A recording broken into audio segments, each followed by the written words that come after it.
देखिए सबसे पहले कोऑर्डिनेटिंग कंजक्शंस में, ठीक ना, हम लोगों को कुमुलेटिव मतलब कंपाउंड सेंटेंस में कोऑर्डिनेटिंग कंजक्शन के अंतर्गत कुमुलेटिव कंजक्शन का अध्ययन करना है। किस प्रकार का सेंटेंस रहेगा तो हम लोग जानेंगे कि इनको कुमुलेटिव से जोड़ा जाएगा। देखिए सबसे पहले तो दो वाक्य, दो या दो से अधिक वाक्य जो भी रहेंगे उनकी आप लोग अच्छे तरीके से हिंदी निकाल लेना, ठीक। और हिंदी निकालने के बाद ये देखना कि कहीं इन वाक्यों में विरोधात्मक भाव तो नहीं है, ठीक। तो अगर विरोधात्मक भाव का मतलब जैसे कहा जाए उसने कठिन परिश्रम नहीं किया, वह पास हो गया, तो भाई कठिन परिश्रम नहीं किया तो फेल होना था ना, लेकिन पास हो गया, उल्टे बोला गया रहेगा, ठीक। विरोध का मतलब उल्टा, ठीक। तो तुरंत समझ जाना कि इन वाक्यों में विरोधात्मक भाव है, ठीक ना। जैसे आप लोग जो है character of a happy life पढ़े होंगे, उसमें देखे होंगे कि प्रसन्न जीवन वाले आदमी के गुण का वर्णन करता हुआ कवि ने कहा है, and having nothing he hath all. एक तरफ तो कह रहा है कि उसके पास कुछ भी नहीं होता है प्रसन्न जीवन वाले आदमी के पास, फिर भी माना जाता है कि सब कुछ, ठीक। एक तरफ कहा जा रहा है कुछ नहीं, एक तरफ कहा जा रहा है बहुत कुछ, तो ये भी तो विरोधात्मक भाव है, ठीक ना। वो गरीब है, फिर कहा जा रहा है अगले वाक्य में कार खरीद सकता है, तो गरीब है कहाँ कार खरीद सकता है, लेकिन कहा जा खरीद सकता है। तो जिन वाक्यों को पढ़ने से ऐसा जान पड़े कि बस इनमें उल्टे सीधा बोला गया है, एक दूसरे का अपोजिट, एक दूसरे का विरोध प्रकट हो रहा है, तो तुरंत समझ जाना कि ऐसे वाक्यों को एडवर्सेटिव कंजक्शन से जोड़ा जाएगा, अर्थात बट, इट, स्टिल, हाउएवर इनसे जोड़ा जाएगा। और अगर दोनों वाक्यों को पढ़ने से ये जान पड़ता है कि इनमें विरोधात्मक भाव है, नहीं विरोधात्मक नहीं सॉरी, इनमें विकल्प है। जैसे कहा जाए कि जानवर सांप हो सकता है, जानवर मछली हो सकता है, तो कोई भी जानवर होगा, दो में से एक तो होगा, विकल्प प्रकट हो रहा है। जैसे कहा जाए कि वो नहीं आता है, वह संदेश नहीं भेजता है, ऐसा लग रहा है उसके सामने दो विकल्प है, एक आने का एक संदेश, दो में से एक को विकल्प को नहीं टिकी आ रहा है, तो समझ जाना ऐसे वाक्यों में विकल्प है। इनको वैकल्पिक कंजक्शन जिसे अल्टरनेटिव कंजक्शन बोलते हैं, आइदर और नाइदर नॉट ना, और एल्स अदरवाइज से जोड़ेंगे। और जब दोनों वाक्यों को पढ़ने से पता चलेगा कि एक में कार्य हुआ है, दूसरे में अनुकूल परिणाम निकला है, कारण और अनुकूल परिणाम, तब समझ जाना इन वाक्यों को सो या देयरफॉर इलेटिव कंजक्शन जोड़ेंगे। और अगर दो वाक्यों को पढ़ने से पता लगे कि इन तीनों में से किसी का भी लक्षण नहीं नजर आ रहा है, तो तुरंत समझ जाना कि इन वाक्यों को कुमुलेटिव कंजक्शन से जोड़ेंगे। कहने का मतलब फिर एक लाइन में इसका मतलब समझ लीजिए, जब दो सिंपल वाक्यों को पढ़ने से उनमें विरोधात्मक भाव नहीं जान पड़ रहा होगा, उनमें विकल्प वाला भाव नहीं जान पड़ रहा होगा, ठीक ना, या उनमें कारण और अनुकूल परिणाम नहीं जान पड़ रहा होगा, तो तुरंत समझ जाना कि इन वाक्यों को ना, ठीक ना, कुमुलेटिव कंजक्शन से जोड़ा जाएगा, ठीक। एंड या as well as, both and, या not only dot dot but also, जैसे एग्जाम्पल के माध्यम से समझ सकते हैं। जैसे कहा जा I wrote a letter, I wrote a letter, full stop, next है ही पोस्टेड इट, मैंने पत्र लिखा और उसने पोस्ट कर दिया। पोस्ट का मतलब जान ही रहे आप लोग, मतलब पोस्ट ऑफिस, पोस्ट बॉक्स में डाल दिया। मैं पत्र लिखा, उसने पोस्ट कर दिया। तो देखो दोनों की हिंदी निकालने से क्या इन वाक्यों में विरोधात्मक भाव जान पड़ रहा है कि मैं पत्र लिखा वह पोस्ट किया, कोई विरोधात्मक भाव नहीं जान पड़ रहा है। क्या विकल्प जान पड़ रहा है? नहीं जान पड़ रहा है। क्या मैं पत्र लिखा तो उसने पोस्ट कर दिया, एक कोई अनुकूल परिणाम है? तो कोई पत्र लिखे किसी को दे दे, पोस्ट कर दे, तो एक कोई परिणाम नहीं है। पत्र का परिणाम तो होता है पत्र का उत्तर आ जाना, ठीक। तो परिणाम भी अनुकूल नहीं दिख रहा है। तो तीन में से कुछ भी नहीं दिख रहा है, तो तुरंत समझ जाएंगे कि इन वाक्यों को कुमुलेटिव कंजक्शन से जोड़ेंगे। वो भी कुमुलेटिव कंजक्शन में देख रहे हैं कि चार है, एंड है, एज वेल एज है, बोथ एंड है, not only dot dot but also.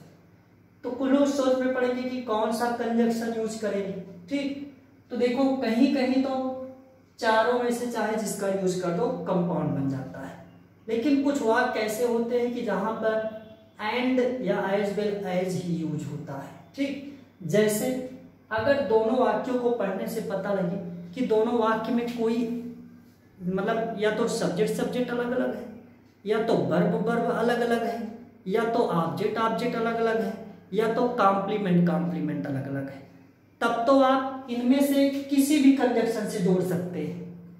और अगर दोनों वाक्यों को पढ़ने से पता चले कि नहीं, दोनों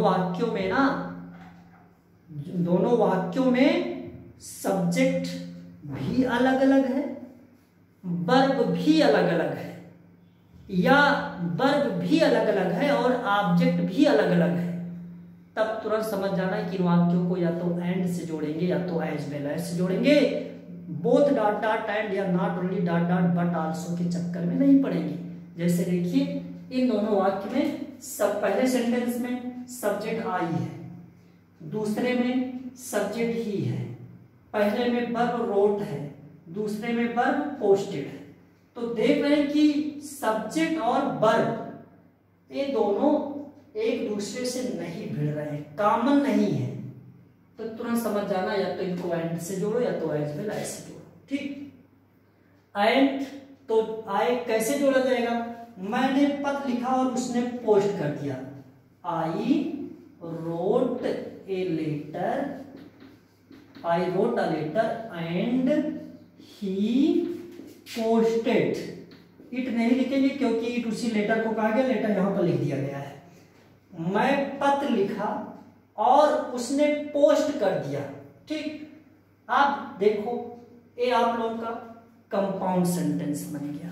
क्यों बन गया, क्योंकि देख रहे हैं कि दो वर्ब है, एक रोट है और एक पोस्टेड है। जिस वाक्य में दो वर्ब हो और कोऑर्डिनेटिंग कंजक्शन हो, ये जो एंड है ना, ये कोऑर्डिनेटिंग कंजक्शन होता है। ठीक, तो दो वर्ब हो और कोऑर्डिनेटिंग कंजक्शन हो, तुरंत समझ जाओ कि यह कंपाउंड सेंटेंस है, संयुक्त वाक्य है। ठीक, और इसी एंड के जगह पर अगर आप चाहो तो एज वेल एज का भी यूज कर सकते हो। इसको इस तरह से भी कंपाउंड बना सकते हो, I wrote a letter as well as he posted. And के जगह पर एज वेल एज का भी यूज हो जाता है।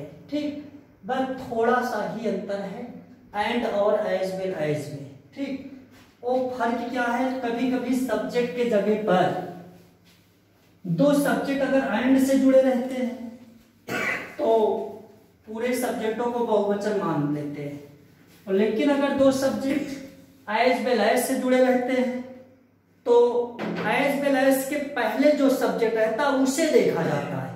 अगर वो सिंगुलर है तो आगे वाक्य में सिंगुलर वर्ब का यूज करते हैं, और अगर वो प्लूरल है तो आगे वर्ब प्लूरल यूज करते हैं। ठीक ना, यही अंतर है। और एज वेल एज की जगह पर आप एंड का यूज करके बोल सकते हैं, एज वेल एज की जगह पर एंड का, चाहे कहो कि Ayesha Mohan as well as Sohan, और चाहे बोल दीजिए Ayesha Mohan and Sohan.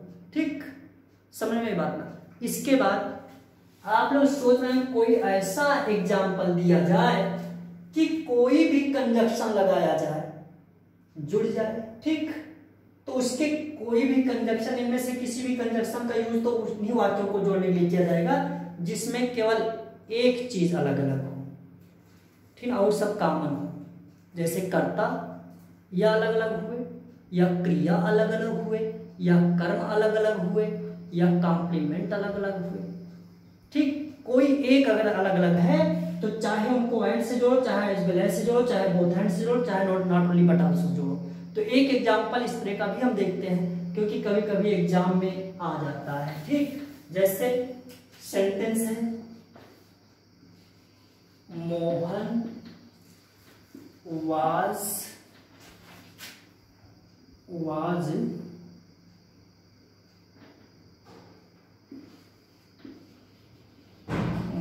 was punished।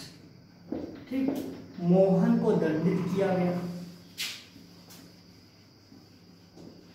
he was fined, और उनसे जुर्माना भी लिया गया।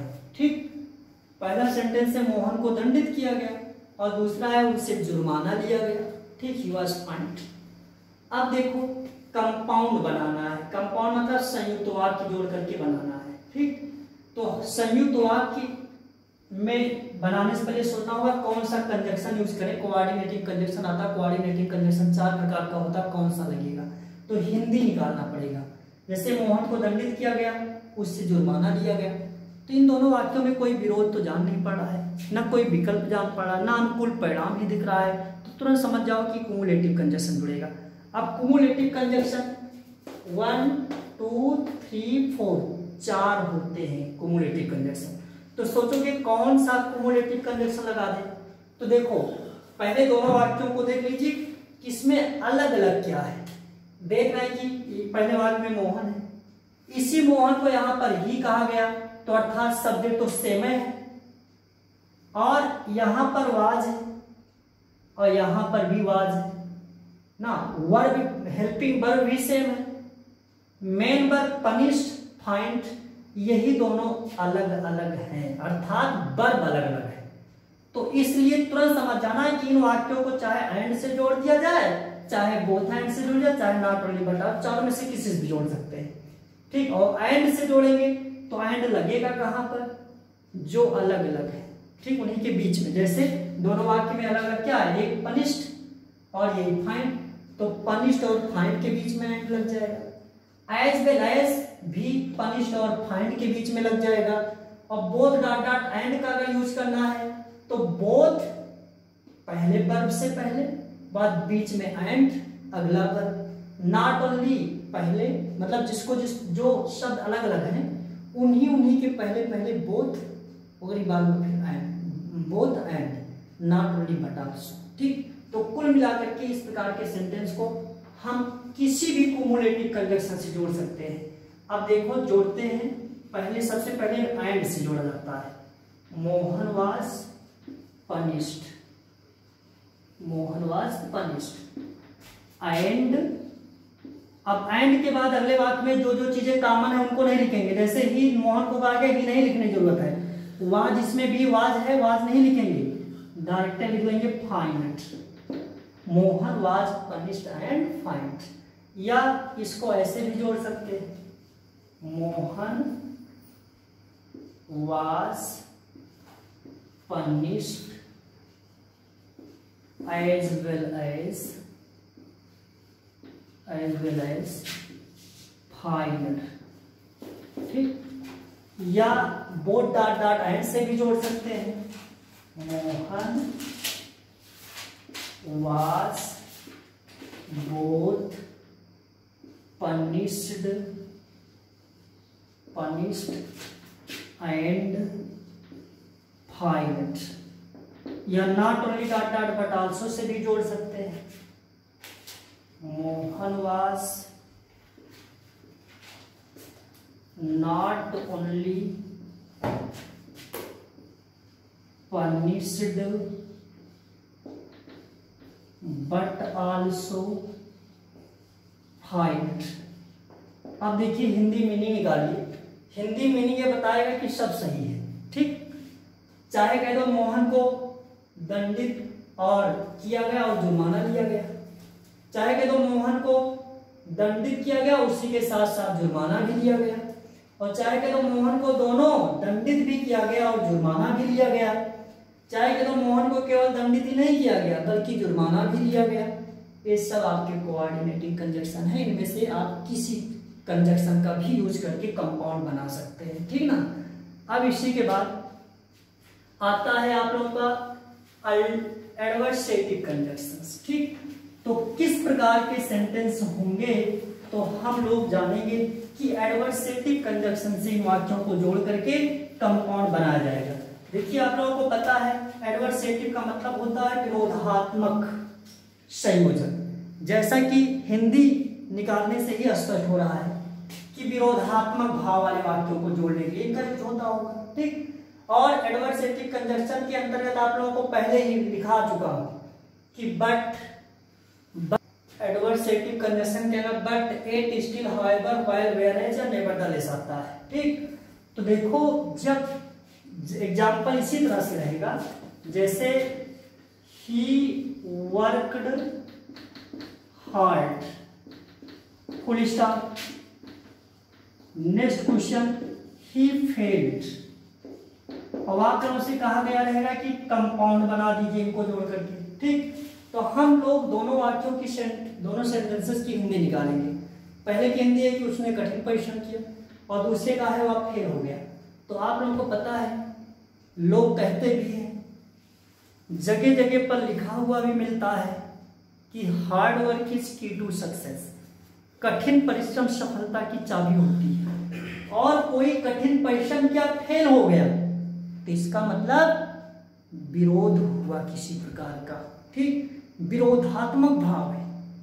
तो जब विरोधात्मक भाव वाले वाक्यों को जोड़ करके कंपाउंड बनाने को कहा जाए तो तुरंत समझ जाना कि एडवर्सेटिव कंजक्शन के अंतर्गत जो कंजक्शन है इन्हीं में से किसी भी एक से जोड़ा जाएगा, चाहे जिससे जोड़ दो।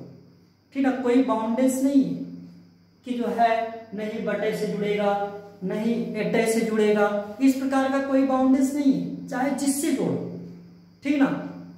और तो देखिए इन वाक्यों को हम बट से भी जोड़ सकते हैं, एट स्टिल हाउएवर से भी जोड़ सकते हैं, व्हाइल वेयरएज या नेवरलेस से। लेकिन एक चीज ध्यान है, व्हाइल वेयरएज या नेवरदलेस से जोड़ते हैं तो सेकंड वाले वाक्य को जिसमें नकारात्मक बात कही गई रहती है उसको पहले लिखते हैं, तभी सेट अच्छा होता है। हिंदी निकालने से देखो, जैसे एट से या बट से जोड़ना है तो कहोगे उसने कठिन परिश्रम किया लेकिन वो फेल हो गया, बट और अगर एट से जोड़ना उसने कठिन परिश्रम किया फिर भी वो फेल हो गया, एट। ठीक, और अगर व्हाइल से जोड़ोगे उसने कठिन परिश्रम किया जबकि वो फेल हो गया, जबकि कम अच्छा ही सेट होता है। अगर कहते हो फेल हो गया जबकि वो कठिन परिश्रम किया था, ज्यादा अच्छा सेट हो रहा है ना।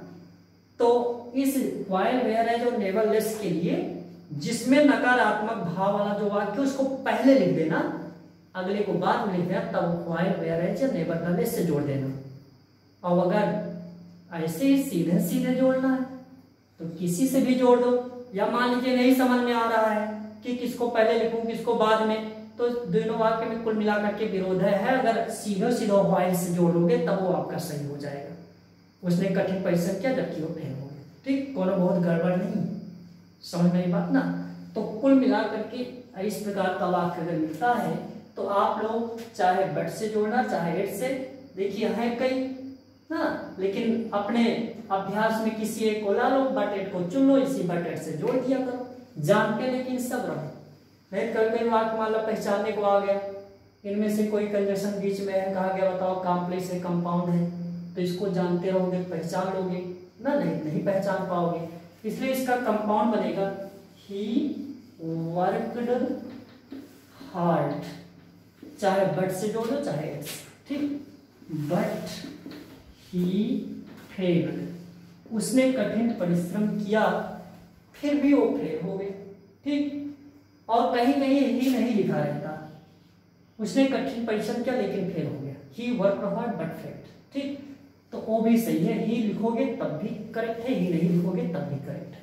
ठीक, जैसे हिंदी में कभी कभी उसने कठिन परिश्रम किया लेकिन वो फेल हो गया, 2 बार वाह वाह आ रहा है तो बहुत गड़बड़ नहीं, या उसने कठिन परिश्रम किया लेकिन वो फेल हो गया, ये भी सही है। ठीक, तो इस तरह से आप लोगों का एडवर्सेटिव कंजक्शन है, इससे भी जोड़ करके कंपाउंड बनाया जाएगा। जब एक्सरसाइज में जाएंगे आप लोग तो इस प्रकार के भी सेंटेंस पाएंगे। इसी के बाद जो कोऑर्डिनेटिंग कंजक्शन का तीसरे प्रकार का जो कंजक्शन है वो है अल्टरनेटिव कंजक्शंस।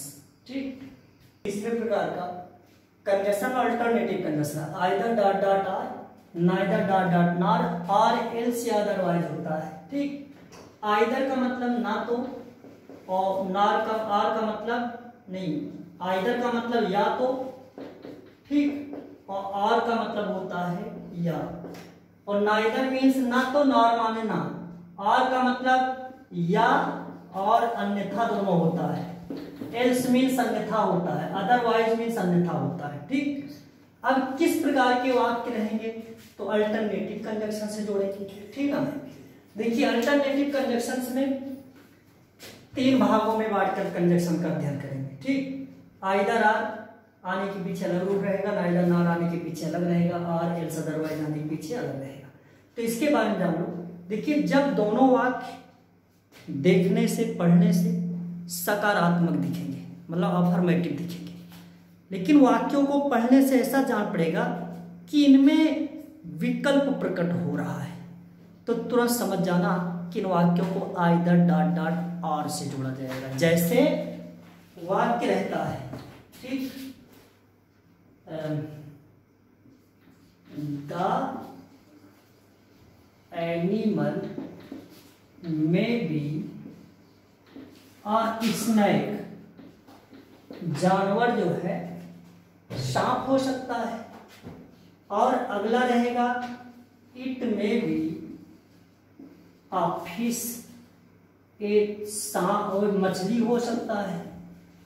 बोला जाएगा कि कंपाउंड बना दो। ठीक, इन दोनों को जोड़ करके क्या बना दो, कंपाउंड।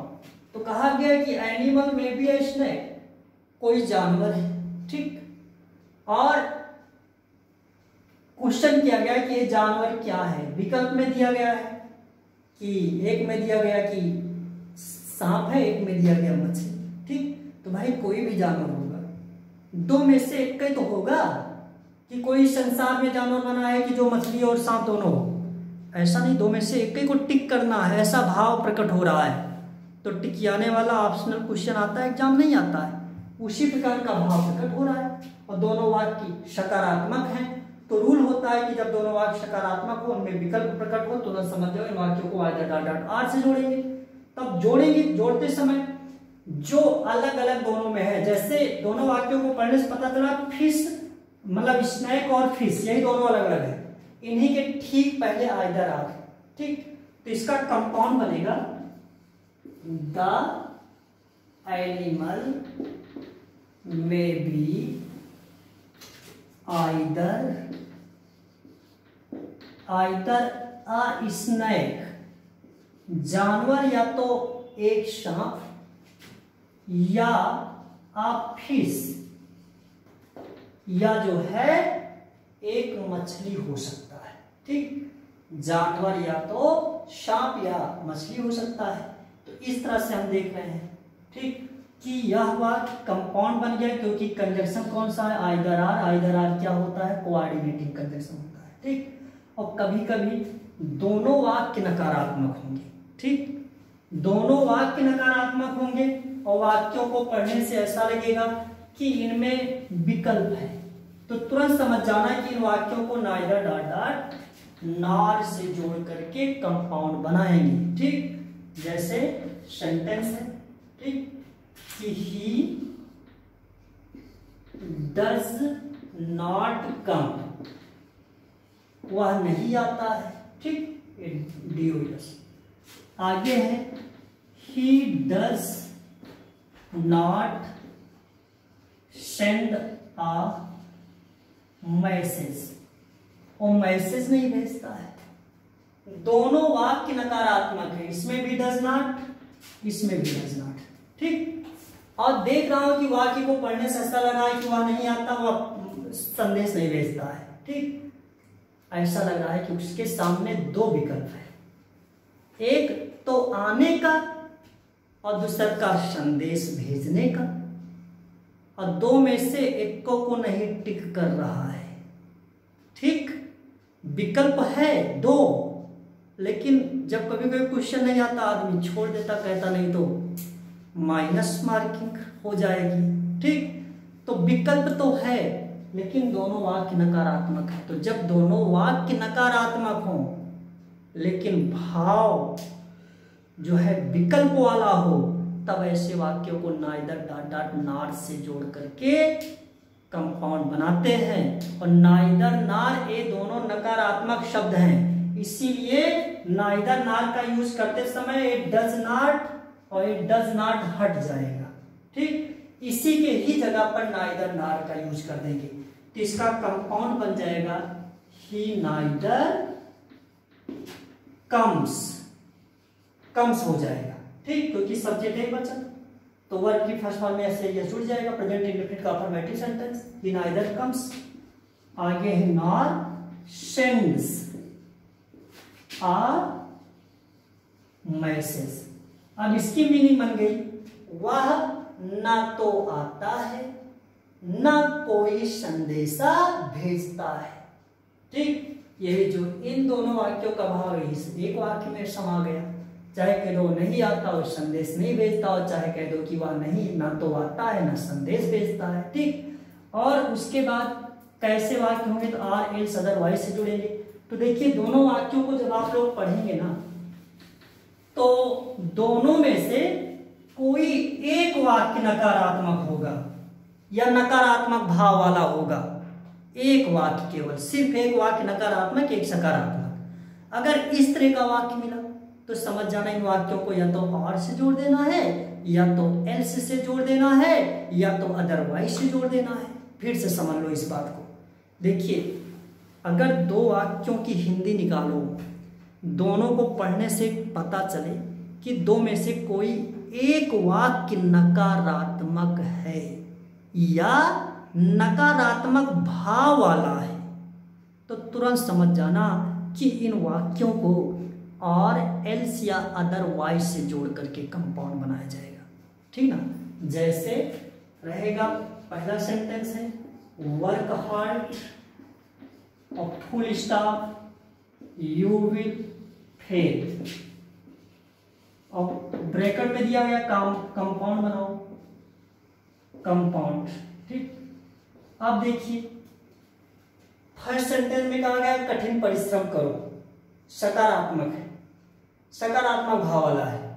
दूसरे सेंटेंस में कहा जा रहा फेल हो जाओगे, तो फेल हो जाना नकारात्मक भाव है। कैसा भाव है भाई? केवल का फेल हो जाए नकारात्मक कहीं तो है। तो रूल अभी क्या बताया आप लोगों को, जब दो में से किसी एक वाक्य में नकारात्मक भाव हो या नकारात्मक वाक्य हो, तब ऐसे वाक्यों को अदरवाइज और या एल्स से जोड़ेंगे। तो तुरंत देख रहे हैं कि पहला तो सकारात्मक भाव वाला वाक्य सकारात्मक भी है, दूसरा में नाट तो नहीं दिख रहा है लेकिन नकारात्मक भाव फेल शब्द आया है, नकारात्मक भाव लेकर के आया हुआ है। तो तुरंत समझ जाओ इनको अदरवाइज से जोड़ो, अदरवाइज आर एल्स। अदरवाइज तीनों में सबसे ज्यादा प्रसिद्ध अदरवाइज है, जानी अक्सर लोग बोलते रहते हैं। तो इसका कंपाउंड बन जाएगा work hard, work hard otherwise, otherwise you will fail. अब इसकी हिंदी बन गया कठिन परिश्रम करो अन्यथा तुम फेल हो जाओगे। ठीक, अब ये जो एक कंपाउंड सेंटेंस है क्योंकि एक वर्ब और ये दो वर्ब और बीच में कोऑर्डिनेटिंग कंजंक्शन आ गया है, अदरवाइज कोऑर्डिनेटिंग कंजंक्शन है। ठीक, और इसी के बाद जो आप लोगों का चौथे प्रकार का कोऑर्डिनेटिंग कंजंक्शन है वो है इलेटिव कंजंक्शन। ठीक, तो किस तरह के सेंटेंस देखिए, जो चौथे प्रकार का आप लोगों का कंजंक्शन है इलेटिव कंजंक्शन है। इसके अंतर्गत सो देयरफॉर देयरफॉर आता है। ठीक, सो का अर्थ होता है इसलिए,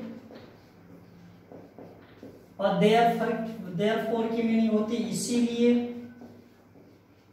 कहने वाला बस इतना अंतर है कि इस समय कोई मात्रा है, इसमें बड़ी मात्रा है। ठीक, तो कहने वाले जोरदार तरीके से इसका मतलब तब होता है और इस फॉर का मतलब भी इसलिए कि यूज में अर्थ में यहाँ पर यूज किया जाता है, ठीक। और ज्यादा प्रसिद्ध आप लोगों का सो या देयरफॉर है, ठीक।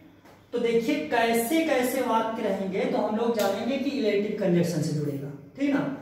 तो इसमें क्या है कि दोनों वाक्यों की हिंदी निकालिएगा, ठीक। और दोनों वाक्यों की हिंदी निकालने के बाद अगर ये पता चले कि एक वाक्य में कोई कारण है और दूसरे में ना या कोई कार्य किया गया है और दूसरे में अनुकूल परिणाम निकला है, तो तुरंत समझ जाना कि इन वाक्यों को ना सो या देयरफॉर से जोड़ करके मतलब कंपाउंड बनाएंगे। चाहे सो से जोड़ देना, चाहे देयरफॉर से जोड़ देना, या चाहिएगा तो फॉर या देन से भी जुड़ सकता है, लेकिन सो या देयरफॉर जो है ज्यादा प्रसिद्ध है, इसी से लोग ज्यादा जोड़ते हैं, ठीक ना। तो जोड़ जैसे एक एग्जाम्पल के माध्यम से इसको हम समझ सकते हैं, जैसे गोपाल वर्कड हार्ड, गोपाल ने कठिन परिश्रम किया। आगे है ही बिकेम IAS, ओ IAS बन गया, ठीक। गोपाल ने कठिन परिश्रम किया, ओ IAS बन गया, ठीक। अब देखो कठिन परिश्रम किया तो इसका परिणाम क्या हुआ, IAS बन गया, अनुकूल परिणाम, ठीक भाई। कठिन परिश्रम IAS पोस्ट को ही निगाह में रख करके किया और लक्ष्य की प्राप्ति हो गई, अर्थात परिणाम अनुकूल निकला है।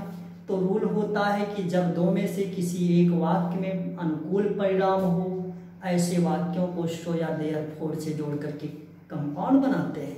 तो चाहे सो से जोड़ दो चाहे देयरफॉर से जोड़ दो, तो इसका कंपाउंड बन जाएगा कि गोपाल वर्कड हार्ड सो ही बिकेम IAS। गोपाल ने कठिन परिश्रम किया इसलिए वो IAS बन गया, ठीक। अब देखो एक कंपाउंड सेंटेंस हो गया। क्यों हो गया, क्योंकि दो वर्ब है, एक वर्कड और दूसरा बिकेम। और तीसरी चीज जिसके कारण कंपाउंड की पहचान होती है वो सो है, जिसे हम लोग कोऑर्डिनेटिंग कंजक्शन कहते हैं। तो इस वाक्य में कोऑर्डिनेटिंग कंजक्शन आया हुआ है, दो ठीक वर्ब है, इसीलिए आप लोगों का कंपाउंड सेंटेंस है, ठीक। अब इसी के साथ आप लोगों का कंपाउंड सेंटेंस कंप्लीट हो जाता है, ठीक ना। अब आप लोग इन कंजक्शनों का अध्ययन कीजिए, कोऑर्डिनेटिंग कंजक्शन जिनका यूज करके कंपाउंड बनाया जाता है। सबसे पहले कंजक्शन को कंठस्थ कर लो, याद कर लो, ठीक ना।